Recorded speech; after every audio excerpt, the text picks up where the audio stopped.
آج ہم انشاءاللہ 5 پرنسپل سے بات کریں گے جو کہ ہماری زندگی کو بھی بہترین بنا دیں اور آخرت کو بہترین بنا دیں. اور یہ پرنسپلز ہیں اللہ کے نبی اور صحابہ کی لائف میں سے کہ ان لوگوں نے ان پرنسپلز کو اختیار کیا تو ان کی دنیا بھی کمال ہوگی اور آخرت بھی کمال ہوگی. اور یہی وجہ کہ آج ہم یہاں بیٹھ کے ان کا ذکر کر رہے ہیں. کتنے لوگ آئے چلے گئے, ان کا ذکر نہیں کیا جاتا, اور جب ان کا ذکر آتا تو ہم کہتے ہیں رضی اللہ تعالی عنہ, اللہ ان سے راضی اور یہ اللہ سے راضی.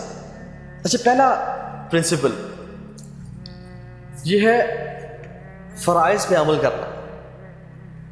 المداومۃ علی الفرائض, فرائض پہ عمل کرنا. آپ اگر صحابہ کی زندگی کا انالیسس کریں نا تو آپ کو ڈیٹیل میں نظر آتا ہے کہ انہوں نے اپنی زندگی میں فرائض کو ٹاپ پرائورٹی پہ رکھا ہوا تھا, وہ اس کو کبھی نہیں چھوڑتے تھے. عمر بن خطاب رضی اللہ تعالیٰ عنہ, گورنرز کو لیٹر لکھا انہوں نے اور کہا کہ تمہاری سب سے بڑی رسپانسبلٹی وہ نماز کا قیام کرنا ہے, نماز کا پڑھنا ہے. جس نے نماز کی حفاظت کی, من حافظها وحافظ علیہا, جس نے نماز کی حفاظت کی اس نے پورے دین کی حفاظت کی, اور جس نے نماز کو ضائع کر دیا اس نے اپنے دین کو ضائع کر دیا.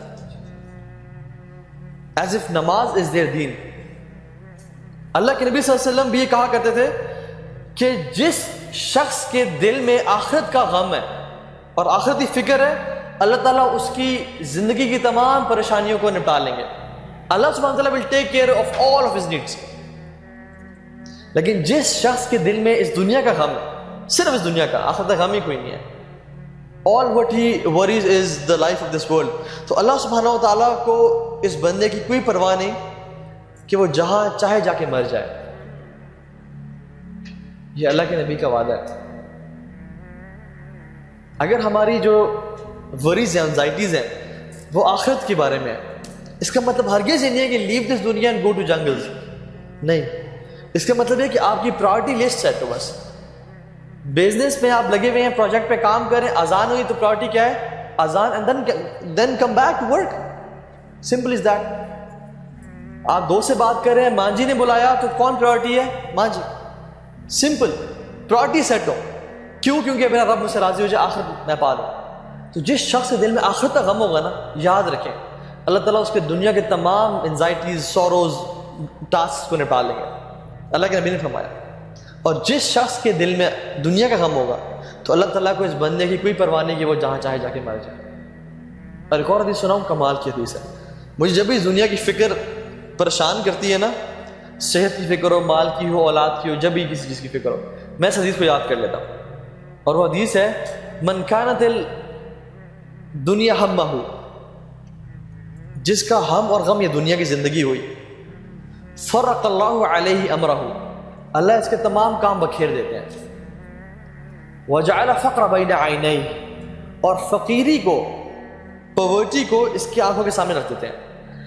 all what he fears is poverty, کہ میں ہائے میں غریب نہ ہو جاؤں, ہائے میں فقیر نہ ہو جاؤں, میرا یہ گھر مجھ سے چلا نہ جائے, میرا بزنس لاس میں نہ آ جائے اور میرے سے مال سارا چلا نہ جائے اور میں سڑک پہ نہ آ جاؤں. ساری زندگی وہ غربت سے ڈرتا رہتا ہے اور اس پہ ہی گزار دیتا ہے. وَلَمْ يَأْتِهِ مِنَ الدُّنْيَا إِلَّا مَا كُتِبَ لَهُ, اور دنیا اس کے پاس اتنی ہی آتی ہے جتنی اس کے لیے پہلے سے لکھی ہوئی تھی. ساری ٹینشنز کے بعد, ساری مشکلوں کے بعد دنیا اتنی آنی جتنی پہلے سے لکھی ہوئی تھی. وَمَنْ كَانَتِ الْآخِرَةُ نِيَتَهُ, اور جس کا فوکس آخرت ہوتی ہے, جمع اللہ علیہ امرہ, اللہ تمام کام اس کے لیے جمع کر دیتے ہیں. اس کا مطلب کیا ہے؟ بندہ گاڑی میں نکلا, اس کے 5 کام تھے, گھنٹے 2 گھنٹے میں سارے کام ہو گئے. کوئی شخص ملا, کوئی جاننے والا مل گیا, کسی بندے نے کال کیا, یار آپ پریشان نہ ہو میں آپ کا کام ہی کر دوں گا, اور وہ انسان کام کر کے 2-3 گھنٹے میں فارغ ہو گیا. ہی ہیز ٹائم فار عبادات, he has time for his family, he has time for his physical جو ایکٹیویٹیز کے لیے. اللہ تعالیٰ اس کے کام سنبھال لیتے ہیں. لیکن دوسرا شخص ساری زندگی کچہری بیٹھا رہا, کام نہیں ہوا, ساری زندگی ہاسپٹل چلا گیا, اس کی بیماری کا علاج ہی نہیں مل رہا. وہ 50 ڈاکٹر کے پاس جاتا ہے, 60ویں کے پاس آ کے اس کو علاج ملتا ہے. وہ دنیا کے کاموں میں پھنسا رہتا ہے. اور آپ کتنے کیسز دیکھ لیں, وہ کیسز ریزالو کب ہوتے ہیں, کورٹ فیصلہ کب دیتی ہے, جب وہ بندہ مر چکا ہوتا ہے.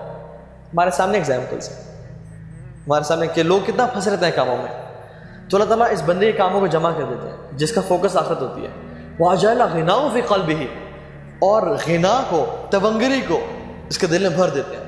اس بندے کو ڈر ہی نہیں ہوتا کہ مال کہاں سے آئے گا؟ اس کے پاس مال آتا ہے یا خرچ کرتا ہے، مال آتا ہے خرچ کرتا ہے اور یہ محنت کرتا ہے دنیا کے لیے، لیکن اس کو فکر کے ساتھ نہیں رہ رہا ہوتا۔ اللہ کے نبی کو دیکھیں آپ، سبحان اللہ، ایک شخص آیا، اس نے رسول اللہ مجھے کچھ دیں، میں بہت غریب ہوں، میں اسلام قبول کرنا چاہتا ہوں۔ تو اللہ کے نبی نے ایک پہاڑی پہ کھڑے ہوئے تھے اور کہا کہ یہ 2 پہاڑوں کے بیچ میں جو یہ ویلی ہے نا، اور اس میں جتنی بکریاں وہ سب تمہاری ہیں۔ اب وہ ویلی بھری تھی بکریوں کے ساتھ۔ وہ کہتا ہے اللہ اکبر، اسلام قبول کیا اور اپنے بندوں کے پاس گیا، قوم کے بندوں کے پاس، اور کہتا ہے کہ لوگوں محمد پہ ایمان لے آؤ، کیونکہ یہ وہ شخص ہے جو فقیری سے کبھی نہیں ڈرتا۔ اللہ کے نبی نماز سے سلام پھیرا، گھر گئے، اچانک سے گھر گئے اور واپس آئے۔ صحابہ کہ رسول اللہ آپ اچانک سے گھر کیوں گئے، خیریت؟ تو انہوں نے کہا میرے گھر میں کچھ دینار پڑے ہوئے تھے سونے کے، میں چاہتا تھا کہ میں ان کو کسی کو دے دوں۔ اللہ کے نے فرمایا کہ اگر میرے پاس احد پہاڑ کے برابر بھی سونا ہوتا نا، احد پہاڑ کے برابر، تو میں 3 دن سے زیادہ نہ لیتا اور سب کو خرچ کر دیتا۔ This is how generous he was. لوگوں میں بانٹتے دیتے، کبھی پتہ ہے تونگری کیا ہے، مالداری کیا ہے، یہ چیز یاد رکھیں لائف میں۔ اللہ کے نے فرمایا لیس الغنى عن کثرة العرض، زیادہ مال ہونا پیسہ نہیں ہے، ولیکن الغنى غنى القلب، اصل تونگری اور مال پتہ کیا ہے، دل کا غنی ہونا۔ میں نے اپنے سامنے بلینئرز کو روتے دیکھا بچوں کی طرح جب ہم کاؤنسلنگ کرتے تھے، چھوٹی سی بات پہ، اور ان کی لائف اتنی ٹائٹ دیکھی ہے میں نے کہ میں حیران ہو گیا کہ اتنا مال ہے یار تمہارے پاس، تم چاہو تو فیکٹریز خرید لو، لیکن زندگی بہت ٹائٹ اور پریشانی میں زندگی گزار رہے ہیں۔ اور میں نے سیکیورٹی گارڈز کو دیکھا ہے اور غریب لوگوں کو دیکھا ہے، وہ زندگی ایسی گزار رہے ہیں کہ جیسے بادشاہ ہیں۔ یہ کیا چیز ہے؟ یہ اللہ کی طرف سے ہے۔ مالداری مال میں نہیں ہے، وہ چیز کس چیز میں ہے؟ وہ دل کے غنی ہونے میں ہے۔ تو اللہ تعالیٰ اس بندے کے نا جس کا فوکس آخرت ہوتا ہے اس کو غنی کر دیتا ہے، لیکن جس کا جو دنیا کے مسائل میں پڑا رہتا ہے صرف، اچھا اس کا مطلب بالکل نہیں ہے، جان لیں میں وہاں پر کہہ رہا ہوں کہ دنیا کے معاملات تو چھوڑ دیں، بھرپور محنت کریں، ورک ریئلی ہارڈ، اور اپنے لیے اچھا کمانے کو، لیکن do not compromise on the hair after. میں اتنا کہہ رہا ہوں، اچھی ڈگری لیں، اچھا بزنس کریں، ریسرچ پراپر کریں، یہ نہیں اپنے گھر کو مینٹین رکھیں، یہ نہیں کہ سب فانی ہے چلا جائے گا، نہیں، اچھی زندگی گزاریں۔ یہ تو ہے ربنا آتنا فی الدنیا حسنہ وفی الآخرۃ حسنہ، لیکن فوکس اپنا رکھیں آخرت کی زندگی کو، تو اللہ تعالیٰ آپ کی ذمہ داریوں اپنی نا پریشانیوں کو سنبھال لیتے ہیں۔ اسی طرح سے سفیان بن عیینہ یہ سلف میں سے ہیں، بڑے فیمس سلف میں سے ہیں۔ یہ کہتے ہیں کہ لوگوں عبادت کی دو طرح کی قسمیں ہیں۔ ایک عبادت وہ ہے جو انسان عبادت سمجھ سے کرتا ہے، اور ایک عبادت وہ ہے جو انسان عادت سمجھ سے کرتا ہے۔